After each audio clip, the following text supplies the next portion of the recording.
Hello दोस्तों, नमस्कार। मैं हूं आपका दोस्त और होस्ट इंद्रदेव और आप देख रहे हैं हमारे इस YouTube channel tricks and concepts को। तो जो मैंने हिस्ट्री मेंस के लिए जो श्रृंखला शुरू किया था उसमें मैं नेक्स्ट क्वेश्चन लाया हूं।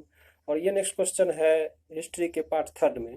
जैसे पार्ट ए पूछा जाता है, पार्ट बी पूछा जाता है और पार्ट थर्ड थर्ड पूछा जाता है। तो इसमें पार्ट थर्ड में वर्ल्ड हिस्ट्री से पूछा जाता है। तो उसके लिए आज मैं क्वेश्चन लेकर आया हूँ जो कि है अमेरिकन सिविल वॉर में राष्ट्रपति अब्राहम लिंकन की भूमिका। क्योंकि सिलेबस में है लिखा हुआ, बहुत ही अच्छा क्वेश्चन है और पूछा भी गया है। तो आज हम इसी के बारे में डिस्कशन करेंगे कि अब्राहम लिंकन की क्या भूमिका थी अमेरिका गृह युद्ध में। तो साथ साथ हम इसका टोटल चीज़ देखते चलेंगे। ठीक है, तो हम देखते हैं कि क्वेश्चन क्या है हमारा कि अमेरिकी गृह युद्ध में राष्ट्रपति अब्राहम लिंकन की भूमिका का वर्णन करें, या इसी को दूसरे ढंग से पूछा जा सकता है अब्राहम लिंकन के विशेष संदर्भ में अमेरिकी गृह युद्ध के प्रभावों की विवेचना करें। तो आइए हम देखते हैं हमारा आंसर क्या है। अमेरिका के इतिहास में अब्राहम लिंकन को अत्यंत सम्मानपूर्ण स्थान प्राप्त है।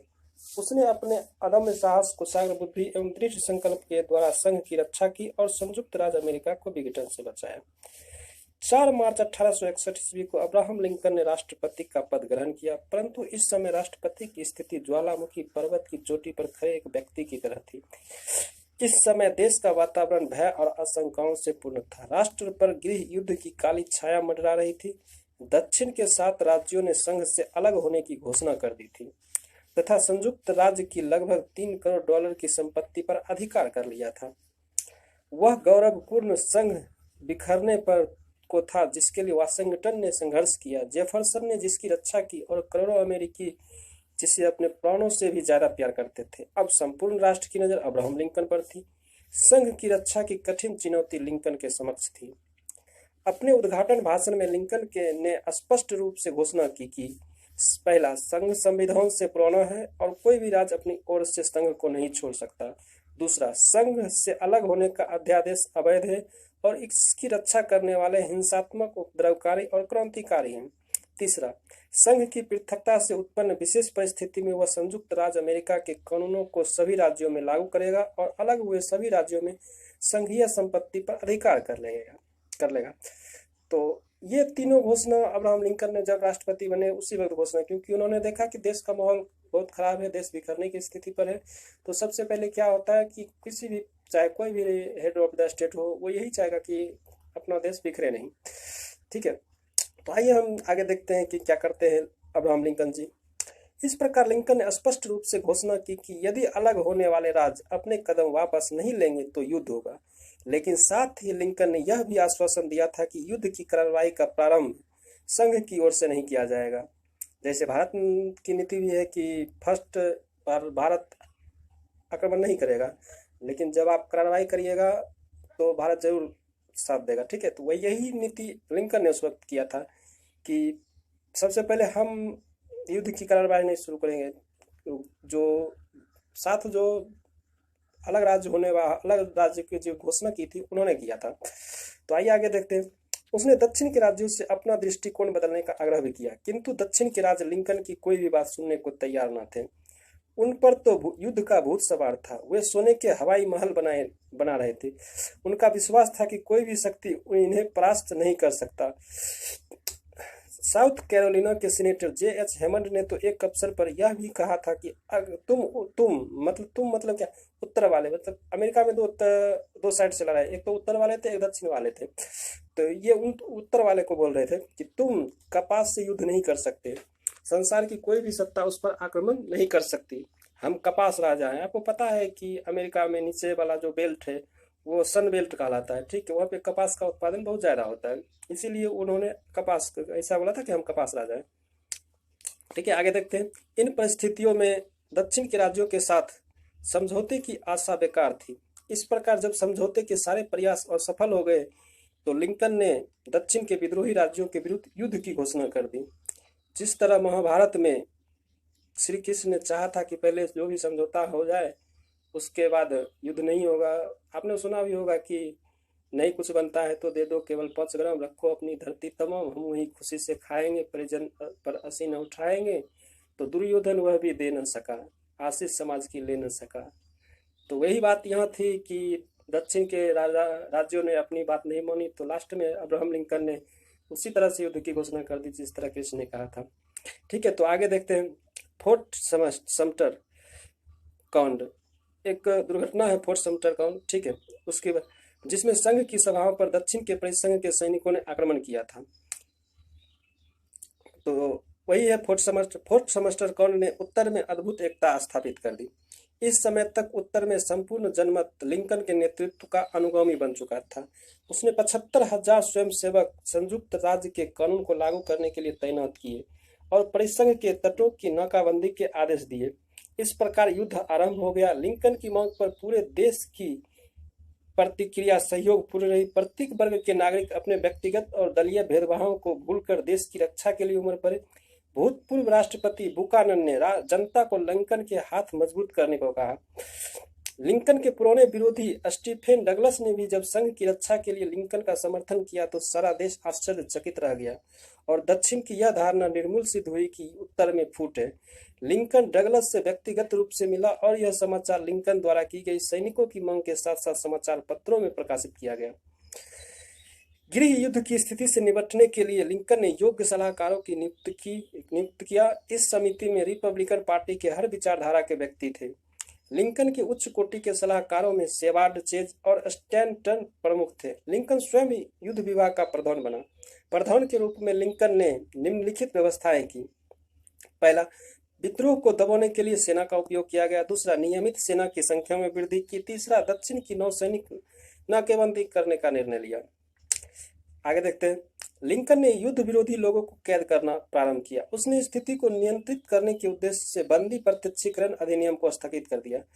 2 वर्षों तक लिंकन स्वेच्छाचारी भर्ती पद्धति का प्रयोग करता रहा, परंतु जब 1863 ईस्वी में परिस्थिति चिंताजनक हो गई तब उसने बलात् भर्ती का आदेश जारी कर दिया।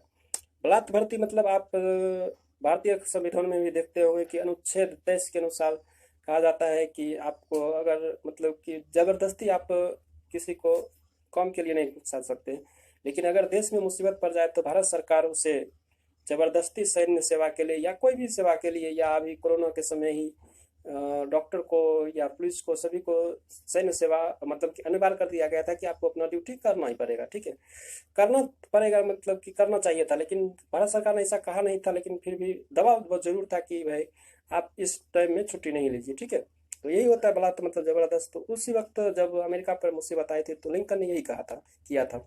ठीक है, लिंकन ने यह घोषणा की कि जो व्यक्ति अनिवार्य सैनिक सेवा को हतोत्साहित करेगा उसकी सुनवाई सैनिक अदालत करेगी।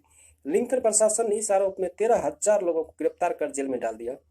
लिंकन ने युद्ध के 3 वर्षों में बहुत कुछ किया। यद्यपि लिंकन जीवन पर्यंत असैनिक व्यक्ति रहा था और सैनिक शिक्षा अथवा उसके अनुभव से पूर्णतः वंचित था, फिर भी अपनी बुद्धि और कुशलता से उसने संकट काल में श्रेष्ठ व्यूह रचना का उदाहरण प्रस्तुत किया।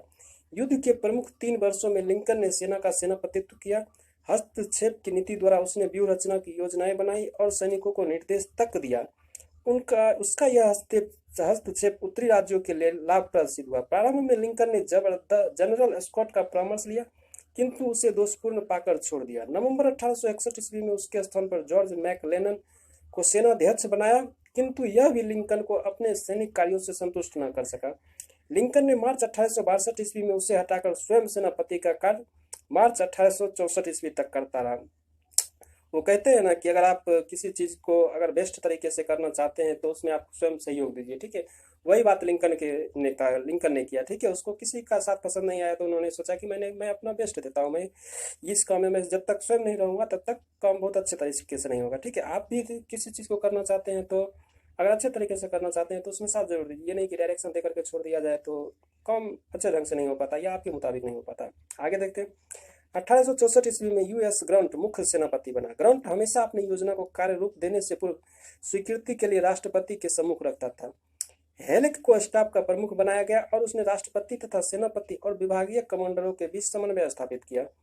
यह नया प्रबंध पर्याप्त कुशल सिद्ध हुआ। आप यही देखे होंगे कि अभी जो वर्तमान में चीफ ऑफ स्टाफ की नियुक्ति की गई, तो तीनों सेनाओं का एक साथ समन्वय बनाने के लिए, क्योंकि कभी कभी युद्ध में क्या होता था कि नौसेना कुछ अलग प्लान बना रही है, थल सेना अलग बना रही है, एयरफोर्स अलग बना रही है, तो मतलब कि कंबाइंड मतलब कि युद्ध में जो क्षमता विकसित होना चाहिए तो वो नहीं होता। इसीलिए वर्तमान गवर्नमेंट या बहुत दिन से पहले से मांग उठती आ रहे थे कि तीनों सदनों का एक प्रमुख होना चाहिए। वैसे तो राष्ट्रपति होते ही है, लेकिन फिर भी वो लास्ट में कम आते हैं। लेकिन कोई भी युद्ध होता है वर्तमान में या आंतरिक कारण होता है तो उसमें उसी का मेन तीनों सेनाओं का महत्व बढ़ जाता है। ऐसा नहीं है कि सिर्फ थल सेना हो, मानते हैं कि नेवी सिर्फ बाहरी, लेकिन आंतरिक में एयरफोर्स और थल सेना दोनों कम आते हैं। जैसे कोरोना के टाइम में आप देख रहे होंगे कि एयरफोर्स भी कम आई और थल सेना भी कम आई, ठीक है। तो इसीलिए दोनों तीनों के बीच मिलाप होना चाहिए, तो वही कम उन्होंने किया था, ठीक है। राष्ट्रपति और सेनापति के विभागीय कमांडरों के बीच समन्वय स्थापित किया। आगे देखते हैं,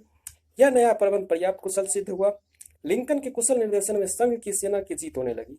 अप्रैल 1865 ईस्वी तक परिसंघ की सेना हार चुकी थी और दक्षिण के जनरल ली तथा जॉनस्टन संघीय सेना के सम्मुख आत्मसमर्पण कर चुके थे। 26 मई 1865 ईस्वी तक परिसंघ यानी कि दक्षिण की सभी सेनाओं ने आत्मसमर्पण कर दिया। इसी बीच 4 मार्च 1865 ईस्वी को लिंकन ने राष्ट्रपति के रूप में अपना द्वितीय कार्यकाल प्रारंभ किया। उसने अपने उद्घाटन भाषण में अविस्मरणीय शब्दों का प्रयोग करते हुए वह सब करने के लिए कहा जिससे न्यायपूर्ण तथा अस्थायी शांति की स्थापना हो सके।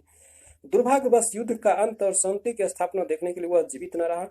14 अप्रैल 1865 ईस्वी को जब वाशिंगटन के एक थिएटर में लिंकन नाटक देख रहा था, जॉन विल्किस बूथ नामक एक अर्ध पागल ने उसकी हत्या कर दी। देखिए 14 अप्रैल 1865, 14 अप्रैल, एक क्वेश्चन है आपके लिए कि 14 अप्रैल भारत में किसकी जयंती मनाई जाती है, ठीक है। तो इससे आपको याद रहेगा कि लिंकन की मृत्यु कब हुई थी, ठीक है। तो ये बीच में मैंने एक क्वेश्चन ऑब्जेक्टिव आपके लिए दे दिया ताकि ये आप आंसर दे तो आपको भी कंफर्म पता चल जाएगा कि लिंकन की मृत्यु कब हुई थी, क्योंकि आप रिलेट कर पाएंगे कि भारत में एक बहुत ही महान हस्ती का उस दिन जन्मदिन था, ठीक है। तो आगे देखते हैं, लिंकन की गणना विश्व के प्रमुख पुरुषों में करना अत्यंत उचित है। अमेरिका में उसका स्थान वाशिंगटन के बाद आता है। एक ने देश को स्वतंत्र किया तो दूसरे ने देश की एकता को अक्षुण्ण रखने के लिए अपने प्राणों का बलिदान कर दिया। यदि वाशिंगटन में एक वीर योद्धा और एक रचनात्मक प्रतिभा के गुण विद्यमान थे तो लिंकन में साधु वृत्ति और कुशाग्र नेता के गुणों का सम्मिश्रण था। वाशिंगटन के समान लिंकन भी दृढ़ संकल्प वाला व्यक्ति था। भीषण से भीषण संकट में वह एक कुशल वक्ता और प्रभावशाली नेता था। वह न्याय और मानवता का सच्चा हितैषी था। अमेरिका को उसकी देन अद्वितीय है। देखिए लास्ट में जो मैंने कंक्लूजन निकाला है, मैंने सिर्फ लिंकन के बारे में नहीं किया, उसका किसी से तुलना करके किया। आप इसी तरह से कोई भी चीज करते हैं तो किसी से तुलना करके कीजिए, तो बेस्ट तरीका होता है, ठीक है। तो ये था आज का हमारा डिस्कशन, अब्राहम लिंकन का सिविल वॉर में क्या भूमिका थी। तो मिलते हैं नेक्स्ट वीडियो में नेक्स्ट क्वेश्चन के साथ। तब तक के लिए धन्यवाद।